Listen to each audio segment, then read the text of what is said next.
I didn't get into full relationships.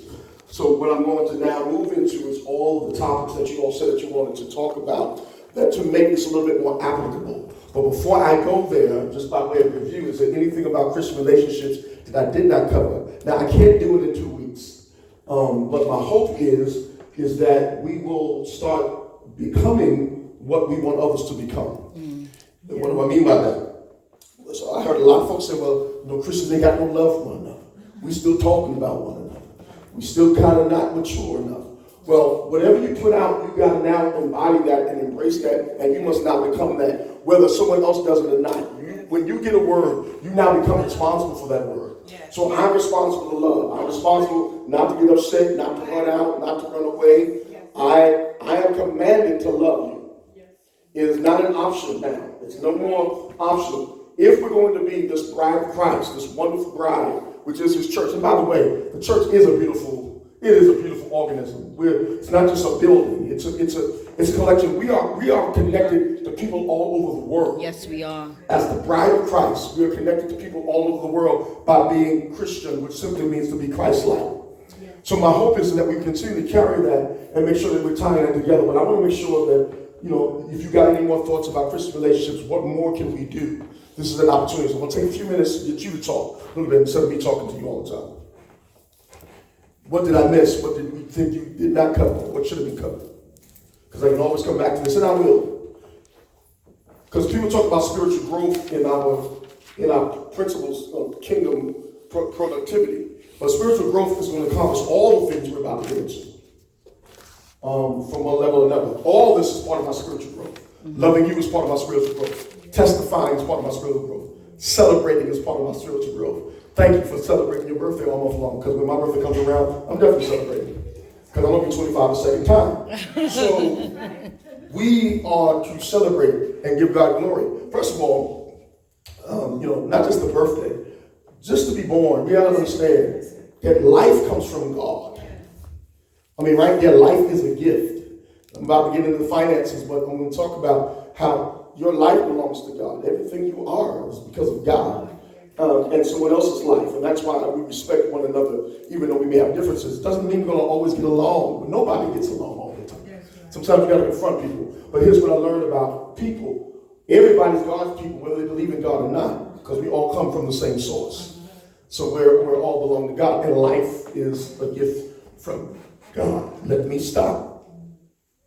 Yes. I believe we did talk about it, but in order to strengthen our bonds, our relationship bonds, we have to, I think, go to God first individually, and have God to work on us. Mm-hmm. Have God to show us who we are, where we are, what's keeping us from having the relationships that we need to have with other people.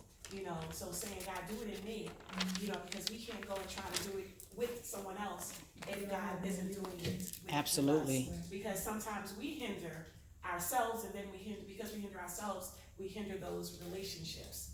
And so if we just say, okay, God, just give me a good picture of who I am, then in that, God will show us the things that we need to work on, so that when those relationships come together, they'll be better. Absolutely. Yeah. But I still say that you gotta grow to that point where you realize that you just gotta just turn everything loose and say, God, work on me. Mm-hmm. But until you go to that point, you're not going to. Absolutely. And while God is working on you, is it becomes easier to talk to somebody else about their issues or the issues that they're having. It becomes much easier.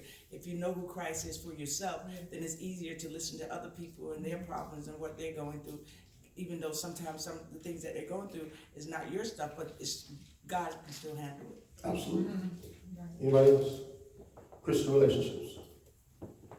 Good side, bad side, pluses, deltas. Y'all said a couple of things. Number one, I agree with you, Taji, that it's got to be me first. And that's why I kept pushing that. How many sometimes feel like me, like you need to be flushed out of everything? Yes. Like I need a thorough cleansing. I need a whole spiritual colonic, whatever they call it. Colonic Colonic, cleansing. whatever they call it. Colonic cleansing.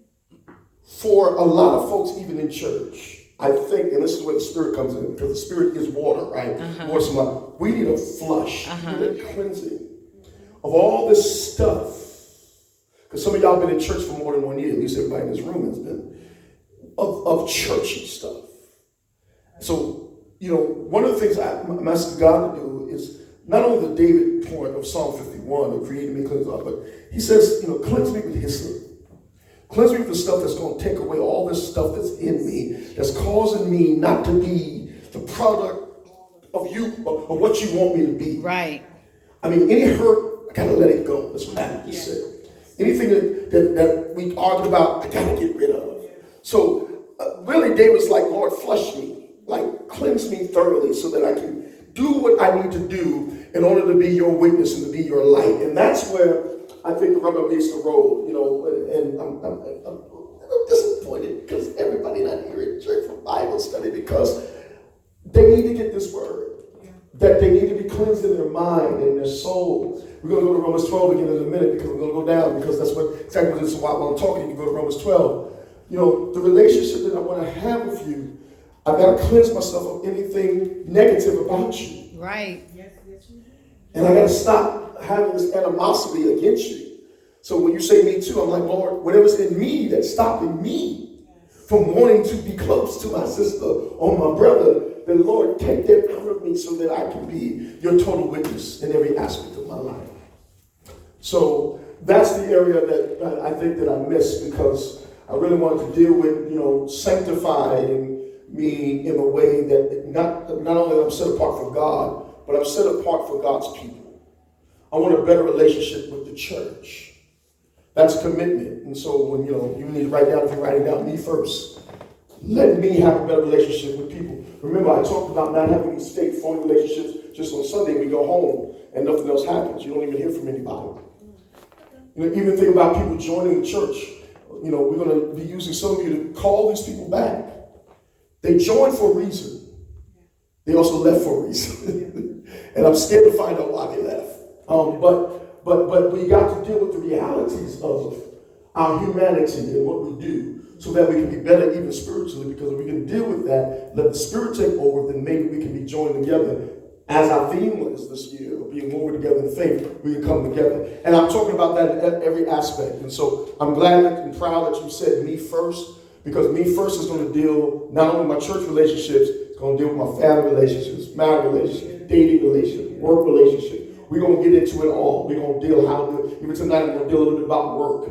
I'm going to deal a little bit even on relationships, marriage a little bit, because finances in that goes a long way. You know, I'm going to be talking about, you know, Adam and Eve and Eve before you get to chapter number 3. I mean, they were working, they did something. You know, they were working together, you know, and they built the economy of Eden until the state came in. We don't know how long between chapter 2 and chapter 3 of Genesis, but, you know, you want to be able to build your Eden.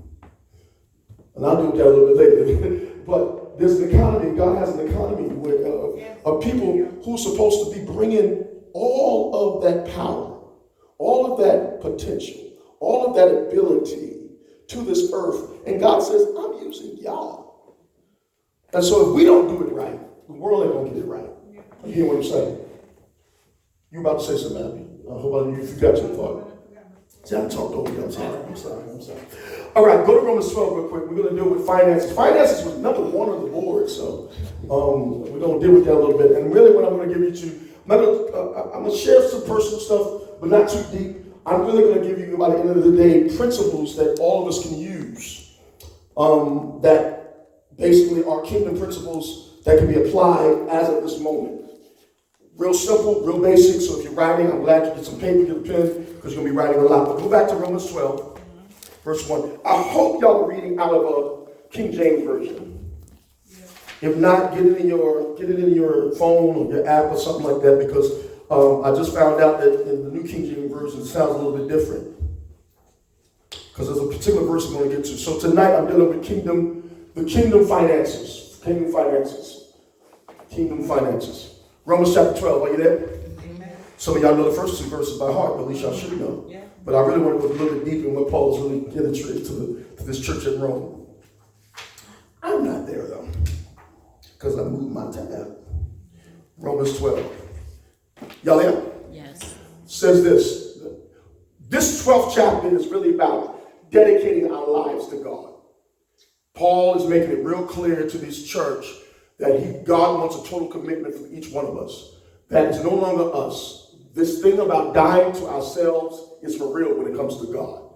This thing about getting us out of the way, emptying ourselves so that God can fill us up is really true throughout his treatise in this big letter to the Romans. He says this, I beseech you therefore, brethren and sisters, by the mercies of God, that you present your bodies a living sacrifice, holy, acceptable unto God, which is your reasonable service. And be not conformed to this world, but be ye transformed by the renewing of your mind, that you may prove what is that good. You should underline these things. Good and acceptable and perfect. That's three things. Good, acceptable, and perfect. And then finally, will of God. For I say through the grace given unto me to every man that is among you, not to think of himself, what? More highly. More highly than he ought to think, but to think soberly, according as God has dealt to every man and woman a measure of faith. For as we have many members in one body, talking about the church, and all members have not the same one. Function. Function or office in King James. So we, being many, are one body in Christ, and every one members one of another. That's the weave. That's the connectedness. I can't do without you. Right. You can't do without me. Right. One body. You know, if your arm falls off right now, you're gonna be in a lot of pain. All right, you get cut, you're gonna be in a lot of pain. You know, since this is one body, I need everything to function right. I need everything to be moving correctly. And that's what he's saying about the church. That's what he's saying about all of us connected.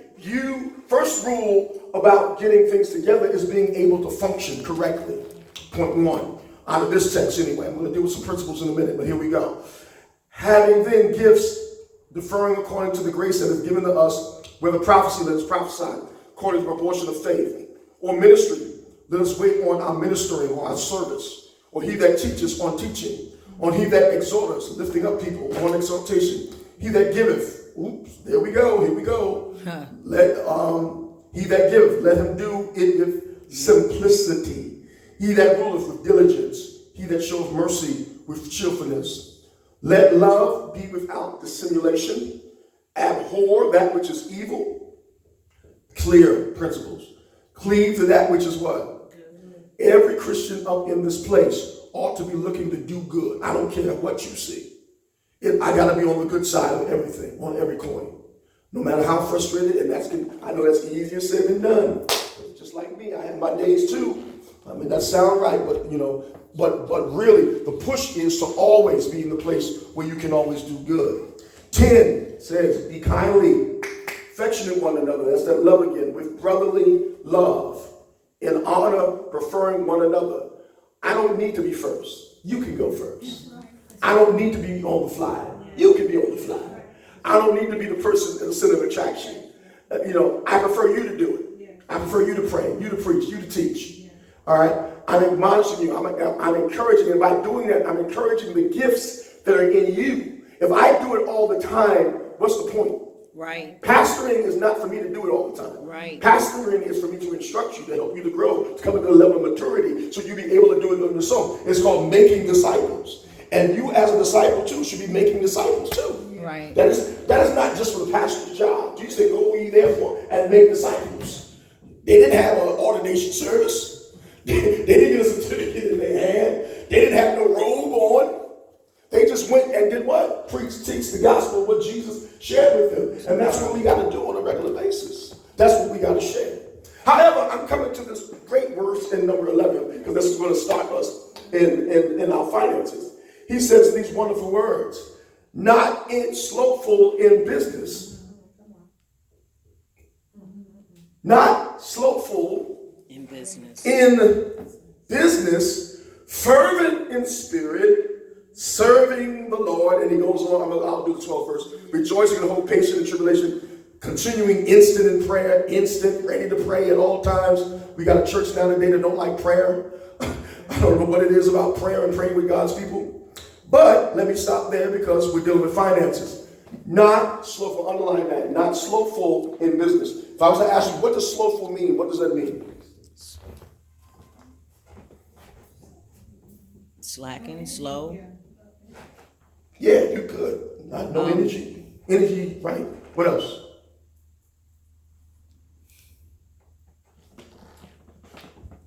I mean, just overall, Lazy. Yeah, say the word. Lazy. Yeah.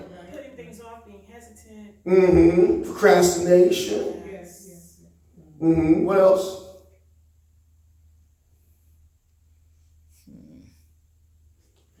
What about procrastination? Why I'm always procrastinating. What causes me to procrastinate? Sometimes fear.